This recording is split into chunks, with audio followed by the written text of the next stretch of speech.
Ok, j'espère que vous avez tous bien mangé. On va recommencer. Je vais repartager mon écran.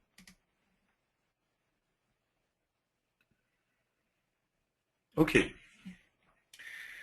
donc on a vu ce matin quel type d'application mobile on pouvait créer. On a vu la différence entre les applications mobiles, les sites web mobiles en fait, et puis les applications mobiles. On reviendra après sur la génération, on générera une application Android. On a vu les différents types de composants qui utilisent jQuery mobile. Et on va revenir un peu plus en détail justement dans ces composants. On va voir comment bien les utiliser, comment on pourrait pallier à certaines choses et ainsi de suite.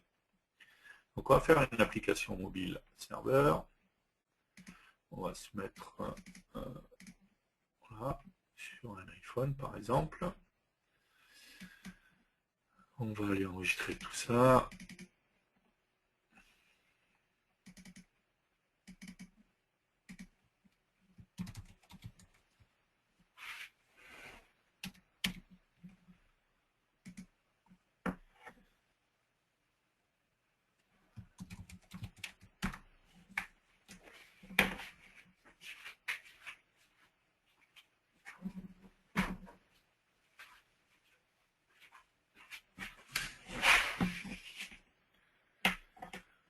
Ok.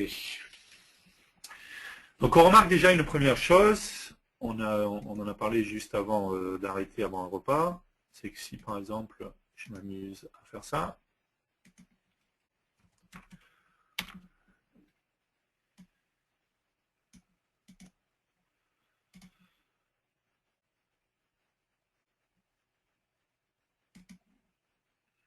que j'exécute mon application, on se rend compte que ma page prend, ce qui paraît logique quelque part, le format en fait que j'ai spécifié, d'accord. Et en l'occurrence, du coup, mes composants sont positionnés en fonction de leurs coordonnées sur cette page. Ce qui fait que je me retrouve bien, donc normalement ma page fait à peu près cette taille-là, quoi, avec mon bouton qui est là et mon edit qui est là, d'accord. Et ça veut dire également que cette page mobile, que ce soit dans l'application, que ce soit si je prends le choix de faire un site web mobile, ne va pas s'adapter en fait au device. Sur un iPhone qui fera ce format-là 320 par 480, et encore c'est les premiers modèles qui avaient ce format-là, dans les derniers modèles c'est pas ce format d'écran, ça ira très bien, je serai bien aligné, bien centré, mais ça ne sera pas le cas si je passe sur un iPad par exemple ou sur un iPhone avec un écran plus grand. De la même manière, si je bascule en fait mon écran, mon téléphone en fait, de portrait en paysage, l'alignement ne se fera pas automatiquement. Alors je ne sais pas si vous vous souvenez, mais la semaine dernière, quand on avait parlé d'HTML5 Builder, on avait vu au niveau des pages qu'on avait certaines propriétés et on avait notamment la propriété layout. On avait dit que par défaut, on a un type qui est valeur absolue en X et Y de layout. Donc mes composants sont positionnés en fonction des coordonnées qui sont définies à la conception. De la même manière, on avait dit qu'il y avait un use pixel trans qui était plus utilisé par rapport avant aux anciennes versions des navigateurs. Par défaut, c'était à true, donc c'était bien de le mettre à false. Donc on va déjà mettre ça à false et on va également mettre le type, au lieu de le mettre en XY ou en relative XY, on va le mettre en flow layout parce que dans un mobile et avec jQuery mobile notamment, ça reste la meilleure manière de concevoir la page. Alors il y en a qui préfèrent quand même utiliser les coordonnées, c'est un choix, et jouer sur d'autres choses. Personnellement, je trouve que c'est plus simple d'utiliser le flow layout et en plus, pour moi, ça va bien dans le principe de jQuery mobile. Si vous vous amusez à regarder, encore une fois, si on retourne sur la doc jQuery mobile,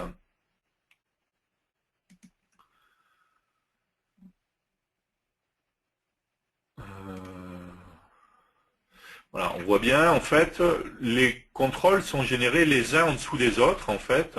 Alors après, là, ils font tous une largeur très grande, mais c'est pas obligatoire. Et c'est bien, les contrôles sont générés les uns à la suite des autres, alors soit sur la même ligne, soit sur des lignes en dessous, mais pour moi, ça suit bien, hein, comme on voit là, et les différents contrôles, le système du flow layout. Donc, on se met bien en flow layout. De la même manière, on a une autre propriété, en fait, qui est Generate Table. Si on regarde, en fait,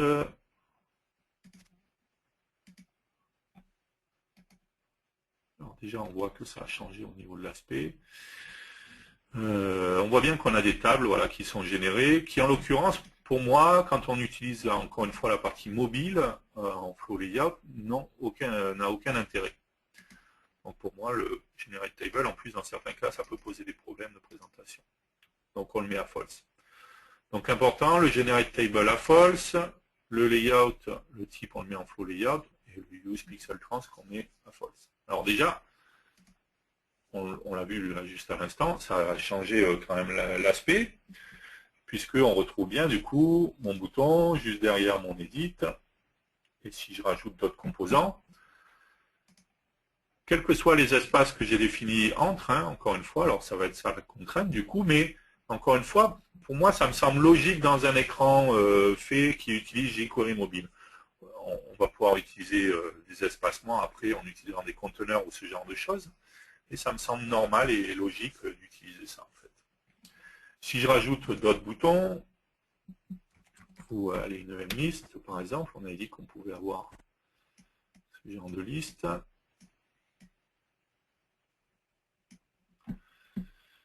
On va rajouter des items, hop, hop, hop, hop, hop. Voilà.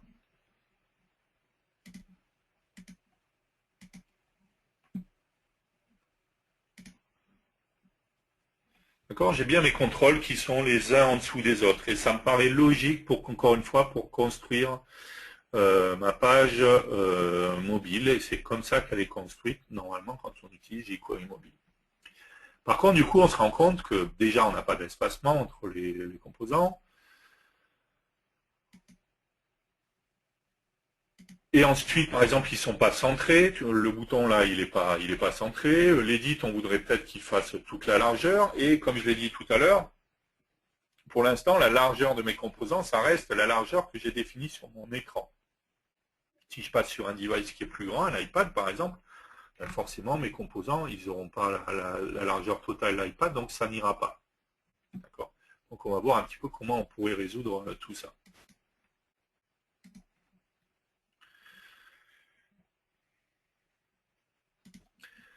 Donc pour ça, si on s'amuse à... C'est pour ça que j'ai dit, encore une fois, c'est important, et plongez-vous dans la documentation de jQuery Mobile.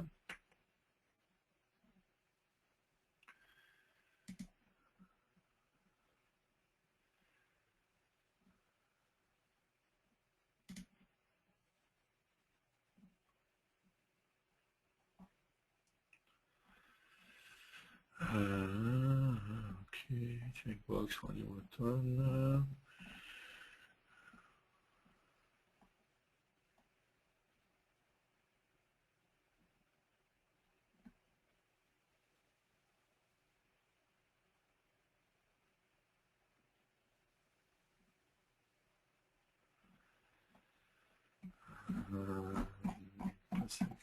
C'était...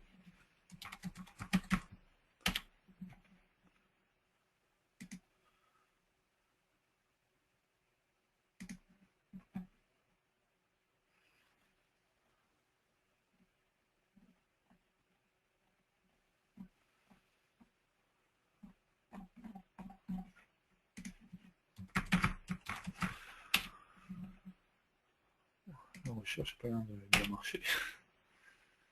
Super.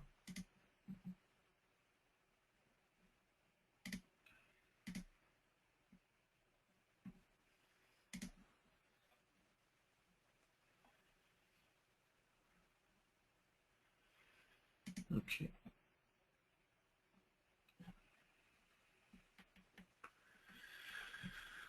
Donc on avait dit on avait vu on avait la notion de data role, d'accord, et que c'était ça qui nous permettait de définir ce qui va apparaître, d'accord. Et on a notamment sur une page, on a différents types, et en l'occurrence 3 grands types en fait de choses en dehors de page, qui vont être header, footer et content. Donc en fait, une balise div avec un data role est égal à content va me permettre de définir un conteneur qui va ensuite avoir plusieurs composants, les uns en dessous des autres à l'intérieur. Donc pour ça, très simplement, on le voit bien, à chaque fois, la structure c'est div data role est égal à content. OK. Et on ferme bien entendu la balise div. Comment on pourrait faire ce genre de choses du coup dans HTML5 Builder? Très simplement en fait. Au niveau par exemple de mon bouton, je vais tout simplement aller sur les événements et sur tous les composants, j'ai toujours un événement on before show et on after show. Donc cet événement va être déclenché avant que le bouton, le code du bouton, encore une fois, on est dans du web, hein, le code du bouton soit généré et le on after show sera déclenché après que le code du bouton ait été généré. Donc on pourrait très bien faire en fait tout simplement dans le before show, faire un écho. Et on l'a vu dans la doc, en fait, pour avoir un conteneur, c'est tout simplement div data role est égal à content. Donc, reprenons ça, tout simplement. OK. D'accord, on fait un écho, donc il va intégrer ça dans la page, comme on l'a fait dans le bouton un before show, il va intégrer ça dans la page avant que le code du bouton soit généré. Bien entendu, il va falloir fermer ma balise div. Pour ça, on va la fermer dans le on after show de mon bouton. Et je vais tout simplement faire un écho.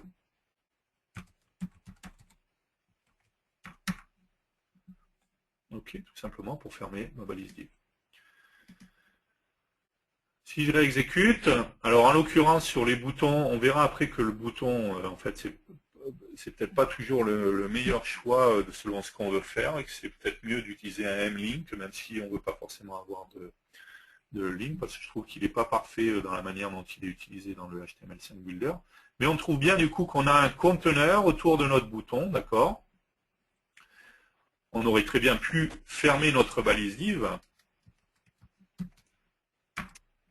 après le edit, donc on after show du edit.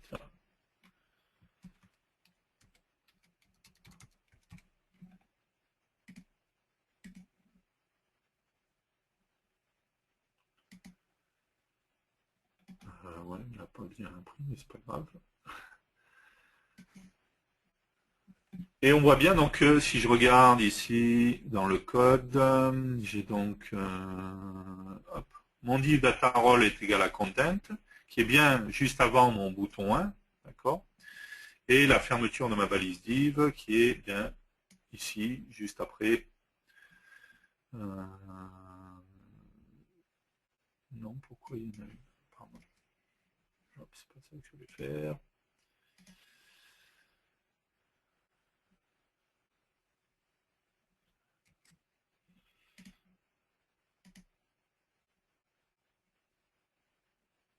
C'est quoi ça?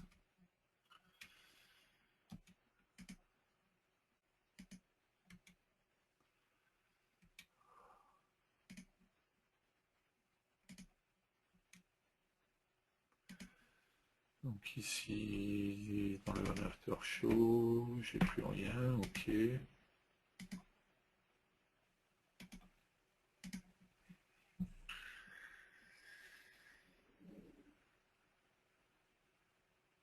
Pourquoi il m'a envoyé une balise div ici?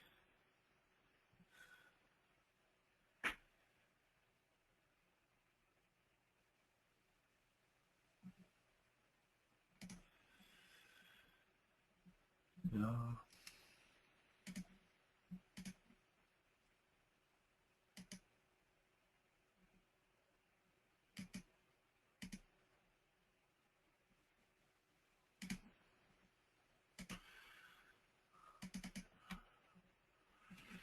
Alors, faisons différemment.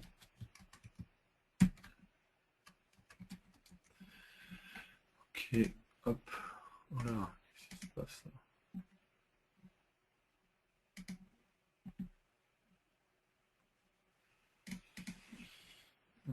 chose qui lui a pas plu là, je pense.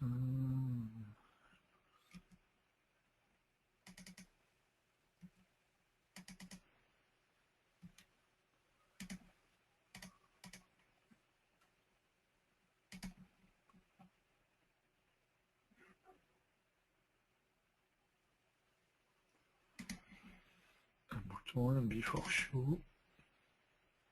Pourtant rien là-dessus.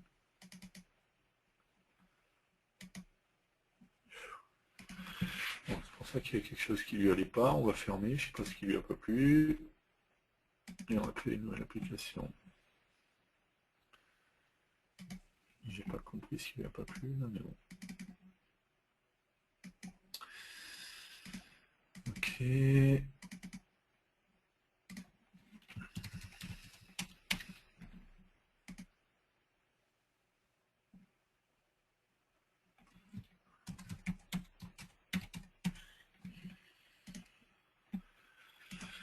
Ok. On va donc edit, un bouton. Donc sur le before show de l'edit, on va faire un écho. Donc, je vais fermer ça. Chez mobile.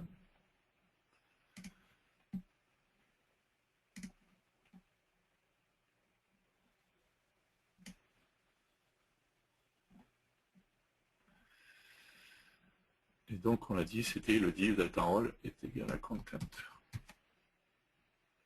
Hop. Voilà. Et on va mettre ça après le bouton. Mais du coup, il faut que je rajoute d'autres choses là-dessus.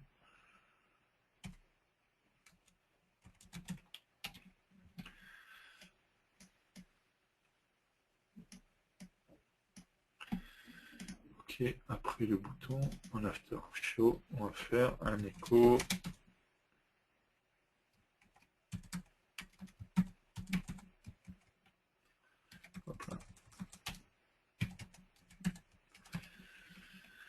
Ok, et j'oublie pas, donc je l'ai dit sur ma page, le generate table que je mets à false, et le layout, use pixel trans à false, et on se met en flow layout.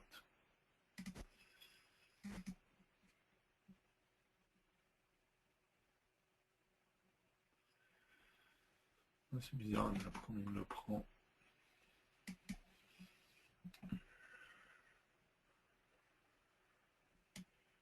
On génère automatiquement le div directement après.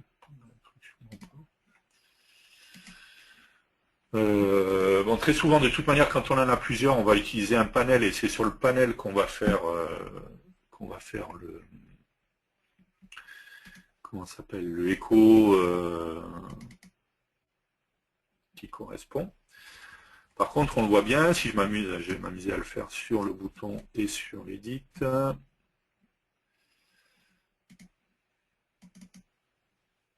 Et ici, on va faire l'écho libre.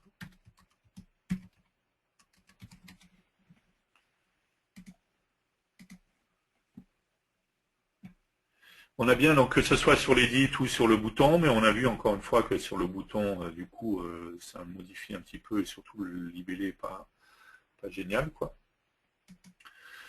On voit bien qu'on a un conteneur, donc on a bien une séparation par rapport aux autres composants. Alors que quand on met rien, on voit bien qu'on a les composants les uns en dessous des autres collés complètement. Donc on pourrait très bien également dire sur le edit, par exemple, faire un align égal center, par exemple. Alors tout le monde ne le prend pas forcément en compte, on va vérifier, je ne sais plus si c'est le bouton ou l'edit. Voilà, donc le bouton, on voit clairement hein, qu'il y a pas mal de choses qui ne sont pas prises en compte. C'est pour ça que très souvent, ce que je dis, plutôt que d'utiliser le bouton, pour moi, le bouton il n'est pas correct dans son utilisation et c'est mieux d'utiliser un composant mlink qui est la même chose, si ce n'est qu'il a un lien, il a une propriété link. On va le voir Si je rajoute ici un composant link, voilà. On va faire la même chose ici, before show. Alors je pourrais pointer sur les mêmes événements si je voulais ne pas dupliquer. Ok. Before show, on va faire l'up, et dans le after show, on va fermer notre balise div. Voilà, donc on voit que le mlink, lui, par contre, prend mieux en compte les différentes balises qu'on va mettre, d'accord. Donc je conseille toujours d'utiliser le mlink plutôt que le bouton, sachant que la différence entre le mlink et le bouton, c'est que le mlink, il a une propriété link, d'accord, qui permet de définir un lien directement, mais rien ne m'oblige à mettre un lien. Je peux très bien ne pas mettre de lien et déclencher ce que je veux sur les événements on-click, que ce soit en JavaScript ou en événement traditionnel. Donc je peux l'utiliser également comme un bouton traditionnel, il n'y a pas de souci. Je vais retrouver les mêmes choses, que ce soit les systèmes icônes. Si je veux avoir les images, il n'y a pas de problème. Je peux avoir une image sur un link, il n'y a pas de souci, comme sur un bouton. Donc je vous recommande de manière générale d'utiliser le mlink plutôt que le bouton, parce que le bouton, il n'est pas généré de la bonne manière pour moi, du coup il y a des fois où il ne prend pas comme il faut justement les différentes balises et ce qu'on met en place. Après, ok, donc là c'est bien, du coup je suis bien centré, ce qui veut dire également que si je passe sur un device qui sera plus grand, ben, je serai également tout le temps centré, donc il n'y a pas de problème. Donc je pourrais, rien ne m'empêche d'agrandir la largeur. Par contre, ce qui pourrait être intéressant, c'est d'avoir un composant qui fait, par exemple, toute la largeur. Je voudrais avoir un champ de saisie qui fait toute la largeur de l'écran, quel que soit l'écran sur lequel je veux être, ou 80%, 70%, ou ce genre de choses, en fait. Pareil pour mon bouton, d'accord. On voit bien que ces deux-là, on les a, on n'a rien fait, du coup, ils sont collés à gauche, donc c'est pas très beau. D'accord. De la même manière, en plus, du coup, parce que le problème de définir une largeur, je pourrais très bien dire, ok, ben ici, en fait, du coup, je vais me prendre un écran plus grand, puis je vais agrandir mon edit, mais du coup, si je veux que m'adapter à toutes les tailles d'écran, ce ne sera pas forcément le cas. Si j'ai un écran qui est plus petit, du coup, je vais être bien embêté. Donc, d'utiliser les pourcentages, ça va être plus intéressant que d'utiliser une taille fixe qui est définie. Parce qu'il faut savoir que dans les propriétés des composants, on ne peut pas définir de taille en pourcentage. Je ne peux pas définir ici un width à 100% ou je ne peux définir que des tailles fixes. Donc pour ça, très simplement, en fait, on va utiliser JavaScript. Et pour le faire, du coup, ben, on va le faire sur un événement de la fenêtre, comme ça on pourra le faire de manière générale pour tout le monde. Et on pourrait le faire, par exemple, dans le onPage before show en JavaScript, d'accord, sur l'événement l'onglet JavaScript. Ok, mon événement est là, page before show. Ici, je vais pouvoir mettre mon JavaScript. Et tout simplement, en fait, je vais pouvoir, toujours pareil, on se rappelle, grâce à jQuery, on peut appeler directement, donc on va mettre edit 1 par exemple. Et si on regarde, en fait,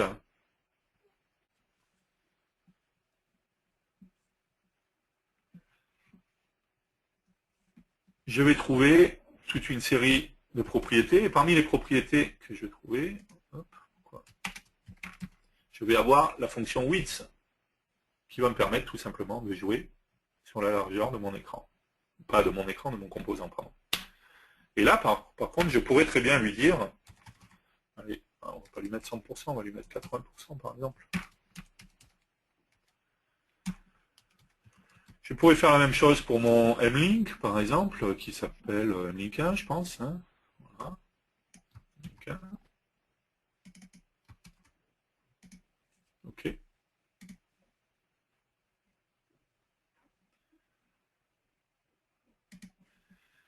Et donc, quand j'exécute cette fois, pourquoi j'ai pas... Je sais, parce que c'est pas edit 1, il n'y a personne qui a suivi, personne m'a fait la remarque, c'est M edit 1, c'est bien edit 1 d'ailleurs, M edit 1, c'est pas edit 1. Pourquoi il est... Alors, et donc là, j'ai bien du coup, mon composant qui a une largeur qui est correcte, d'accord? Et pareil pour mon bouton. Et l'avantage, c'est que là, quel que soit le device que je vais avoir, mon champ edit, il fera toujours 80% de la largeur de l'écran. Pareil pour le bouton. Si je m'amuse à réduire ici, je peux simuler ça comme ça, quoi, en changeant la taille de mon navigateur, et on voit bien que j'ai bien, du coup, le composant qui suit. Ce qui veut dire également que quand je suis sur mon iPhone ou mon iPad, quand je vais passer de mode portrait à paysage, comme il va rafficher la page, automatiquement, il me raffichera directement comme il faut les composants. D'accord? Donc on voit que à la base, on n'a peut-être pas forcément les fonctions pour pouvoir définir des tailles en pourcentage ou ce genre de choses. Mais en fait, très simplement, on peut le faire. Alors, je pourrais m'amuser à le faire. Ici, j'ai une fonction pour le faire en width. En fait, je pourrais m'amuser à le faire d'une autre manière. On va le faire différemment sur le landing. Je pourrais le faire comme ça aussi. Les deux vont fonctionner. Hein. Au lieu, en fait, ici d'appeler width, je pourrais appeler tout simplement CSS. Du coup, je vais impacter le CSS de ce composant-là. Donc, ce qui me permettrait de jouer sur d'autres choses, hein, pas que sur la largeur, bien entendu. Et du coup, WIDTH,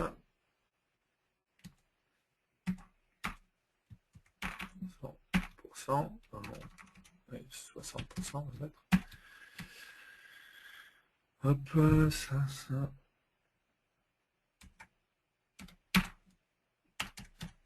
Hop là, il a collé en trop. Ok.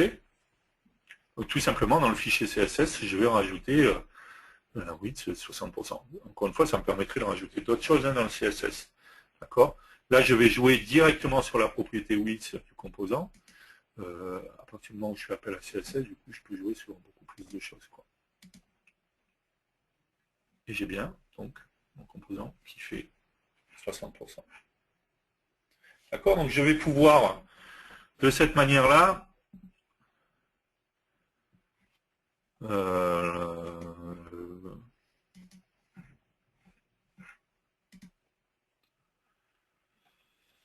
William fait une bonne remarque. Est-ce que je peux le faire de manière générale sur différents types de composants par le biais du CSS? C'est une bonne remarque.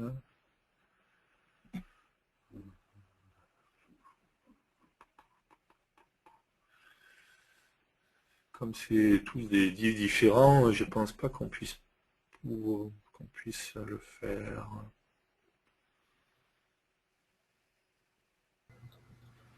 Oui, effectivement, c'est tous des divs et ils n'ont pas de classe, donc Ils n'ont ça va pas de pas être classe évident. spécifique. Ouais, ça va pas être évident. Ouais. Ils avaient, ou alors, enfin, que je me fasse un écho en rajoutant un nom de classe et que Oui, à ce moment-là, oui, ça serait facile. Ouais. je me ferai un écho avec une classe égale et puis le nom de la classe et puis après je fais ça sur tous mes edits et puis après du coup ça me permet dans mon CSS de le faire qu'une fois sur cette classe là quoi par exemple. L'avantage c'est que du coup avec le écho on va pouvoir ajouter toute une série de codes qui sera généré automatiquement à la volée quoi. Ok donc on le voit très simplement en fait en modifiant les propriétés dans la page, hein, surtout du layout, et en jouant sur les on after show et on before show, sur les composants, on va pouvoir aligner un peu plus les choses et mieux organiser les choses, ce qui va nous permettre très facilement de faire un écran mobile qui soit beaucoup plus cohérent. Mais du coup, en fait, ça a quand même une problématique.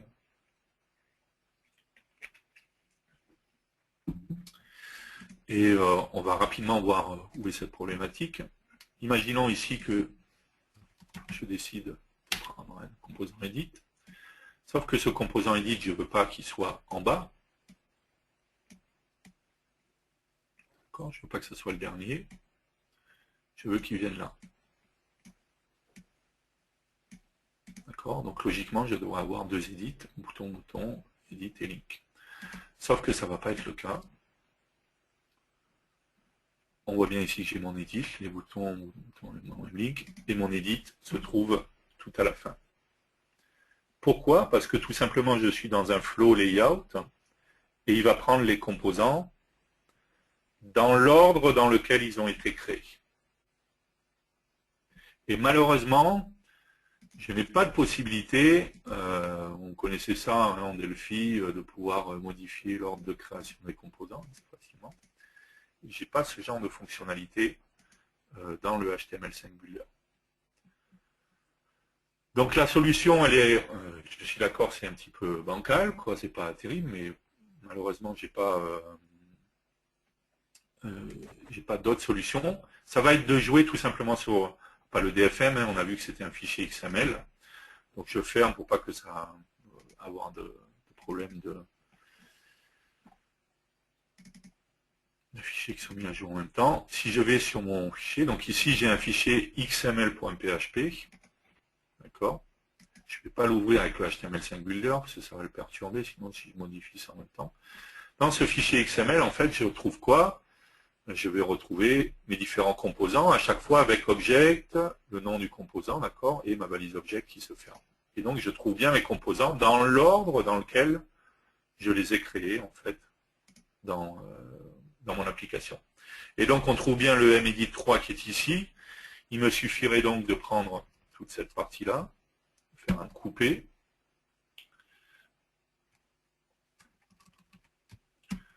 de faire un coller. Ici, j'ai bien du coup mon edit 1, mon edit 3. J'enregistre tout ça, d'accord. Je vais refermer.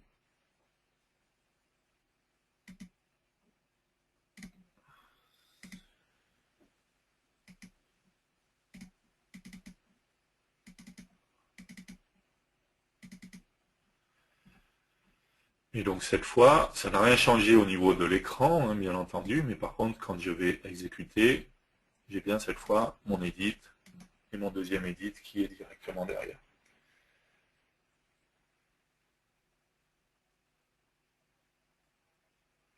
D'accord? Donc automatiquement, on se rend compte que ce qui va être important, c'est de bien préparer son écran avant.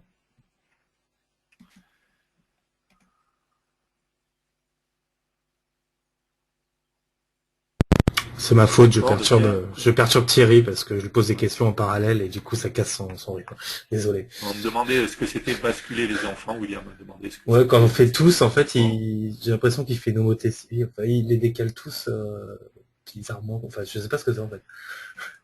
J'étais en train de voir si on pouvait jouer avec des drag and drop, des trucs. En fait, si tu les décales, tu verrais que s'il est à gauche, il se retrouve à droite. Je sais pas l'idée qu'il y a derrière ce truc. Ouais, je sais pas en fait. D'accord. Ok, bah, c'est pas grave. J'avoue que je sais pas. D'accord. Ce qui va être important, on le voit par contre, c'est du coup de bien concevoir son écran et de bien préparer son écran de manière à éviter de se retrouver dans ce cas de figure où malheureusement, ben voilà, j'ai tout créé puis je me rends compte qu'il y a un composant que je voulais mettre qui du coup va être au-dessus. Je veux qu'il soit au-dessus alors que j'ai créé tous les autres. Bon, on l'a vu, c'est pas insurmontable à changer non plus, hein, mais voilà, pour éviter de devoir faire ce genre de choses, bien réfléchir à l'écran avant et bien créer les composants surtout dans l'ordre dans lequel on veut les avoir à l'écran. Encore une fois, tout ça c'est dû au fait que on va utiliser le layout de type flow layout et donc clairement il va créer les composants les uns derrière les autres, quoi. Voilà, il va pas s'embêter, il va pas chercher. Alors, j'avoue que j'ai pas trouvé, si jamais il y a quelqu'un qui trouve une autre manière de faire, je suis preneur, ça m'intéresse. Mais pour le moment, j'ai pas trouvé d'autre manière de faire ça.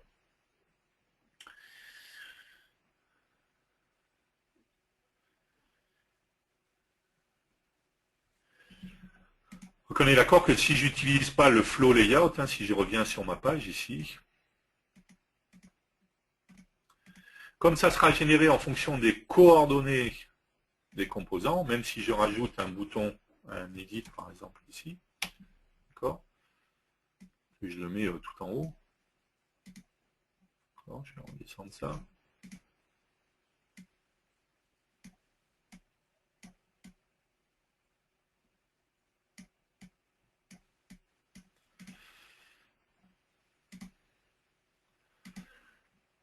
forcément dans ce cas-là, comme il génère les composants en fonction de leurs coordonnées x et y, j'ai bien le premier composant, le premier edit qui est en haut. Mais ça ne veut pas dire que une fois que je vais faire ça, je vais revenir sur mon flow layout.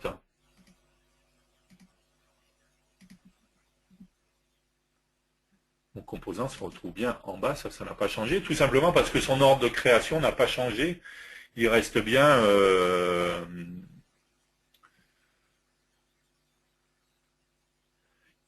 le dernier composant à être créé. D'accord. Donc déjà, on se rend compte qu'on peut faire des choses un petit peu plus sympas au niveau design. Hein. Donc si je m'amusais, on va supprimer celui-là. Ok.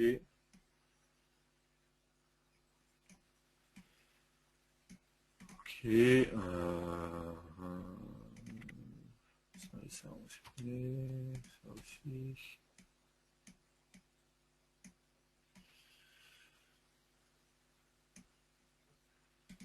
Qu'est-ce que ça donne là déjà?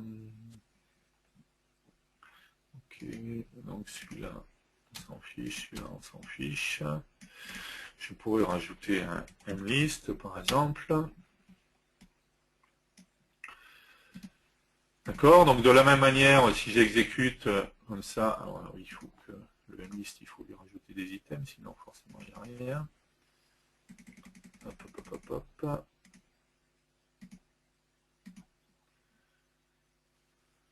Ok, ma liste, toujours pareil, elle a la même problématique. Donc je pourrais de la même manière mettre à jour sa largeur ici dans l'événement JavaScript. M, ça doit être une liste 1. Liste 1. On va lui mettre 100%. Elle.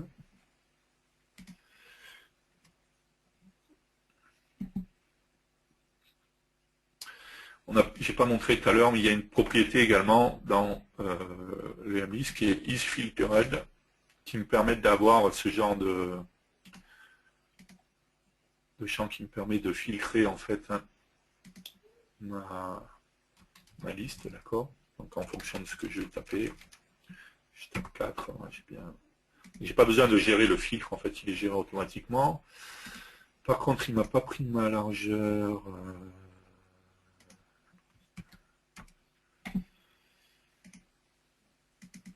Mais c'est également parce que j'ai pas fait un conteneur sur mon mlist.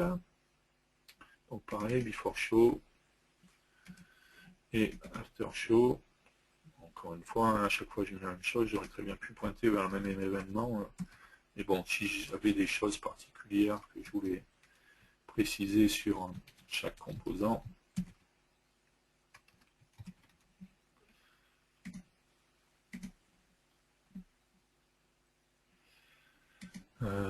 Tiens, pourquoi il veut pas...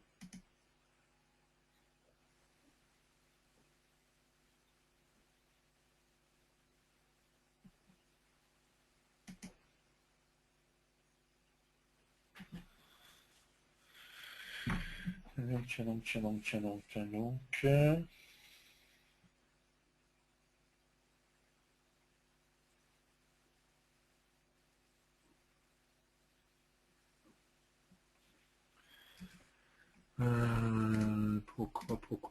Pourquoi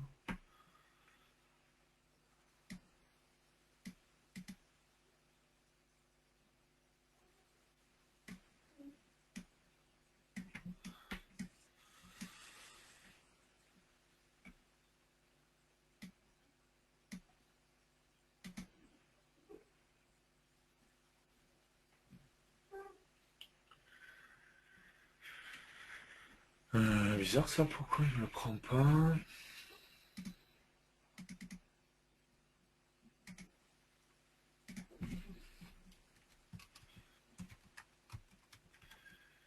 Essayons autre chose.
Voilà, je suis bien déconné.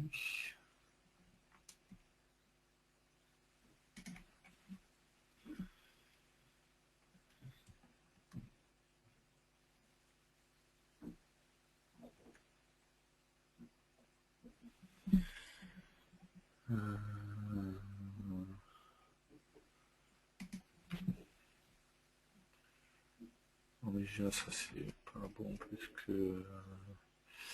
Oui, parce qu'en fait, ok. Où c'est qu'il est? C'est mlist outer qu'il va falloir modifier. Et pas mlist. Voilà, c'est mieux.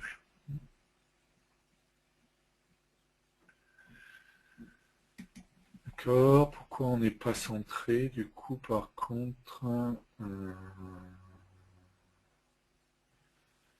oui, il faudrait jouer sur le align égale center sur le mlist outer, c'est le conteneur. Ok. D'accord, donc on voit assez facilement qu'on va pouvoir créer des choses plus facilement. Très important en fait, on se rend compte l'utilisation du on-before-show et du on-after-show pour pouvoir adapter les différentes choses. Ce qui est intéressant également, si on s'amuse à regarder jQuery mobile,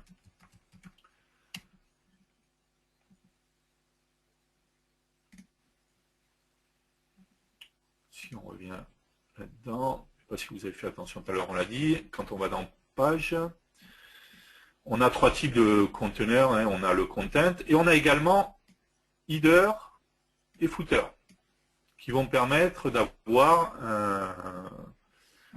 une barre en haut de ma page et un footer en bas de page, quoi, en fait. Hein. Donc, je ne sais pas si on a une démo quelque part.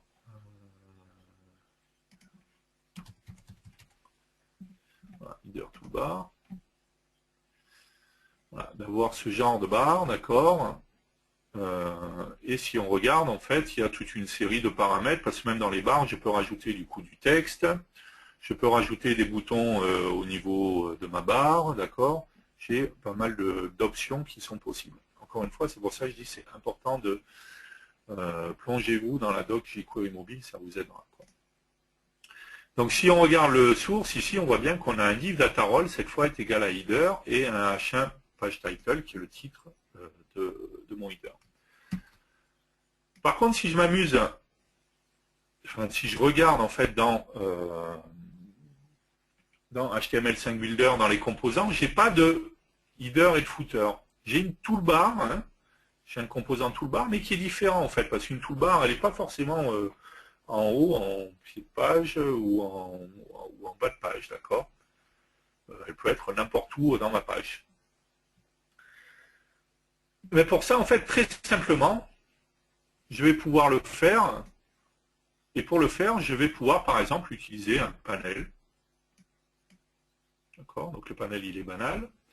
On va avoir encore une fois la même problématique pour l'ordre des composants. D'accord. Alors, si on veut, on peut simplifier. Alors, on ne va pas l'avoir parce que si je le mets en header, en fait, il sera forcément en header. Donc, si je l'exécute, en fait, comme ça, hein, juste pour montrer. Pardon. Si je ne mets rien sur mon panel, je ne vais pas trop le voir, en fait, parce qu'il va être de couleur. On va lui mettre un label, par exemple. Voilà. Donc, si je l'exécute comme ça, on est d'accord, voilà, mon panel, en fait, il est juste là, donc ça fait un peu bizarre, il est perdu là au milieu, enfin au début, en fait, tout simplement, avec mon label. Si je m'amuse à faire, dans l'événement, toujours pareil, on-before-show, je vais faire un écho, je l'ai dit, div data role est égal à header, pour l'instant, on va juste mettre ça, et dans le on-after-show, encore une fois, un écho div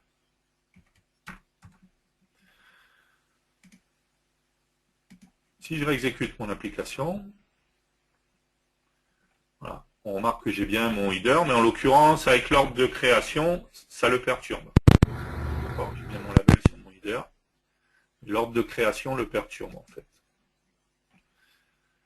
Donc là, moi, personnellement, pour changer, plutôt que de Mais, passer par l'éditeur, je vais couper-coller tous les oui, trucs on dans peut, ouais, l'ordre qui tout à m'intéresse, fait. quoi.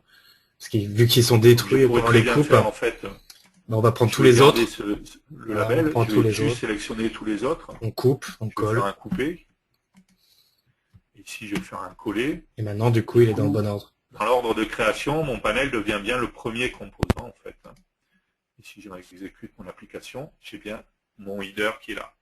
D'accord? Donc même si je n'ai pas un composant qui me permettait de faire le header, je vais pouvoir le faire très simplement. Je pose un panel, encore une fois, dans l'événement on before show, en after show, un écho, directement, je vais mettre le data role qui correspond. Alors il y a toute une série de paramètres qui existent, encore une fois. Si je retourne sur le header, je peux avoir, alors on a vu, je peux avoir le titre, d'accord? Pour le titre, tout simplement, il faut que je rajoute une balise H1. Alors en fait, je peux avoir des titres et des sous-titres avec H2, H3 et ainsi de suite. Très simplement, également, de la même manière. Ici, on avait un écho juste en dessous. Je vais faire un autre écho avec H1. On pourra en faire un deuxième pour le sous-titre avec H2.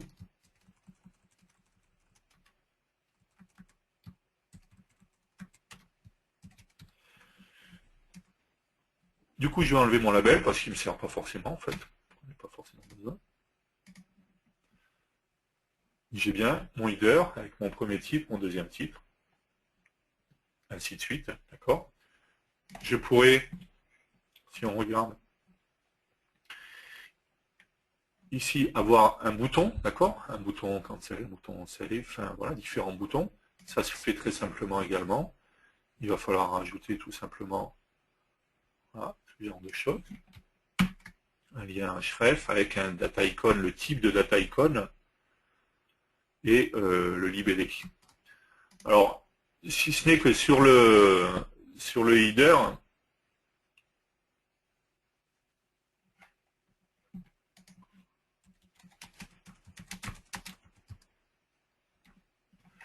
si je voulais, je pourrais rajouter également un mlink directement sur le panel. Quoi. Ça pourrait être fait comme ça. D'accord? Et c'est important, d'accord, je pourrais ici voilà, rajouter un mlink.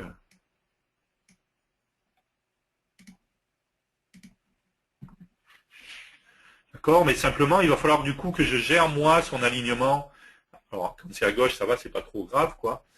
Mais si je le veux à droite, il va falloir du coup que je le gère directement. Alors que l'avantage de le faire là directement dans l'écho, c'est que je vais avoir le bouton qui va se positionner impeccablement comme il faut. Donc encore une fois, je vais supprimer ça. Je vous montre tout ça parce que sincèrement, c'est important de travailler avec ça parce que sinon très rapidement, vous allez voir que vous allez vous retrouver avec des choses que vous n'allez pas pouvoir faire, où vous allez galérer. Et avec les échos directement, en fait, vous allez résoudre toute une série de vos problèmes très rapidement, en fait. Donc encore une fois, c'est aussi pour ça qu'il ne faudra pas hésiter à se plonger dans la doc jQuery mobile, qui n'a rien de compliqué, il faut juste connaître les différents types. On le voit, c'est pas dur, hein. On va voir ce qu'on veut, on regarde le source, ce que ça permet de faire, et puis voilà, il n'y a rien de très compliqué là-dedans. D'accord? Et les headers et les footers, c'est clairement le cas, parce que là, en l'occurrence, en plus, il n'y a vraiment pas de composant qui correspond. Autant il y en a d'autres, il y a des composants qui correspondent. On a dit le bouton, bon, on évite, on utilise le mlink, très bien. Le edit, il existe, le mlist aussi, donc il n'y a pas de problème là-dessus. Là, j'ai bien mes deux boutons, d'accord? Cancel, save, il n'y a pas de problème. OK. Et je pourrais rajouter des liens, bien entendu, sur ces boutons. Enfin, voilà, il y a plein de choses qui sont faisables. De la même manière, en fait, on va pouvoir le faire avec un footer. Donc, je ne sais pas si j'ai...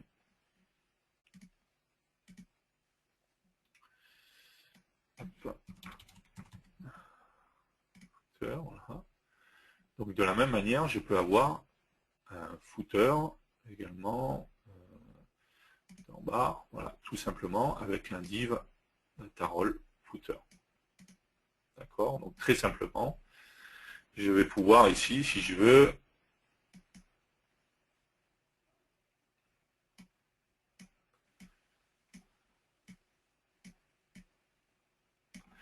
rajouter encore une fois un panel, ça reste le plus simple. Hein. C'est ce qui se rapproche le plus du coup. Hein. Ok, j'ai tendance à le mettre en bas, mais en fait, ça n'a pas d'importance. Hein. Toujours pareil, before show, un écho. C'était pas ça. J'ai pas dû le faire comme il fallait. Non, copier, c'est pas grave. Div data all égale footer.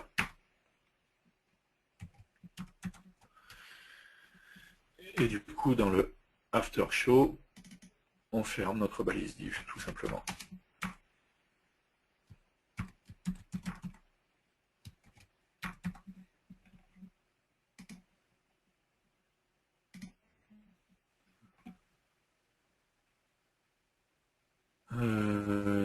J'ai bien mon footer pour qu'il soit vraiment en pas de page. Je crois qu'il y avait un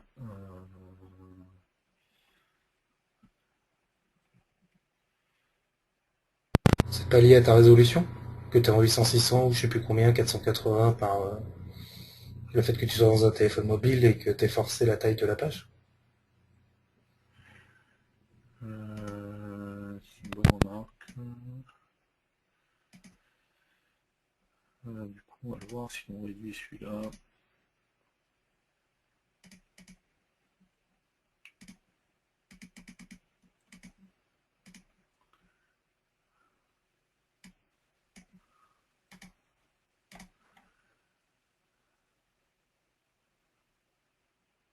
Ouais, c'est ça, puisque c'est. Ouais, ça doit faire Ça ressemble. qu'il a, mais justement, il semblait qu'il y avait un paramètre dans les footers.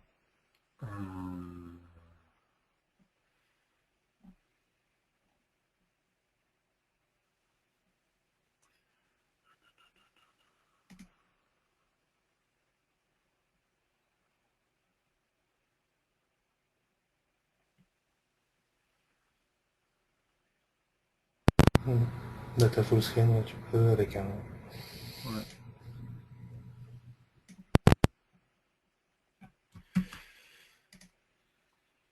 Ok, si je reviens là.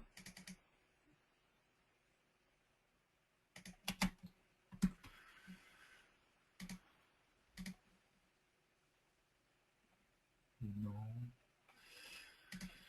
Le data position fixe. Fixe footer. C'est pas ça que je veux. Donc c'est ça que je veux en fait. Donc c'est fixe en fait. Data position fixe.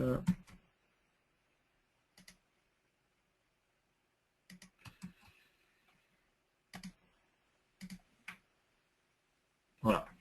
Donc j'ai bien mon footer qui est en bas et quelle que soit la résolution de mon écran, j'aurai bien mon footer qui est en bas, qui fera toujours la bonne largeur. Hein. On voit également dans le header que du coup les boutons se repositionnent automatiquement. Donc du coup, quel que soit le device sur lequel je serai, tout sera aligné comme il faut, correctement, et que je passe de portrait en paysage, quelle que soit la résolution, hein, et que je sois en portrait, en paysage, peu importe, tout s'adaptera automatiquement. Donc encore une fois, c'est aussi pour ça que je dis c'est important, à partir du moment où vous voulez faire du mobile, de vous plonger et de voir un petit peu les différents composants dans la doc jQuery mobile. Bon, il n'y a pas 46 millions de choses, hein, donc ça va assez vite et on trouve assez rapidement ce que l'on veut.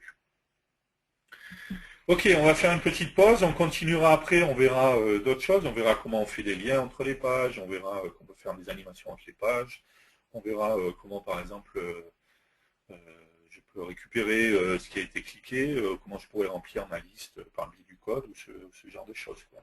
Voilà. Donc est-ce que vous avez des questions? Ou est-ce que tout le monde dort après le repas, en fait, et est en train de faire la digestion?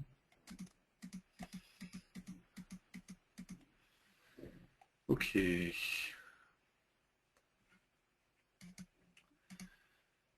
Va-t-on déployer sur des vrais périphériques? Donc oui, enfin on créera une application Android après. Donc sur Android, on créera une vraie application Android. On verra également le cas de BlackBerry, comment ça se passe et ce qui est nécessaire pour BlackBerry. Pas d'autres questions? On terminera par ça la journée, le déploiement justement. Comment faire pour lier deux écrans? Donc on va voir justement tout à l'heure après quand on va reprendre, là on va faire une pause. Après je vais vous montrer justement, jusqu'à maintenant on a fait une application, il n'y avait toujours qu'une seule page. Bien entendu, on peut avoir plusieurs pages, ça paraît logique. Donc on va créer plusieurs pages et on fera des liens entre ces pages. Voilà. Existe-t-il une WebView? Qu'est-ce que vous appelez une WebView? Vous voulez appeler un navigateur, c'est ça? C'est-à-dire que dans ce cas-là, il n'y a pas besoin d'appeler un composant navigateur. En fait, vous appelez le lien directement et automatiquement, on est sur un téléphone. Encore une fois, ça lancera le navigateur du téléphone avec le lien que vous avez défini.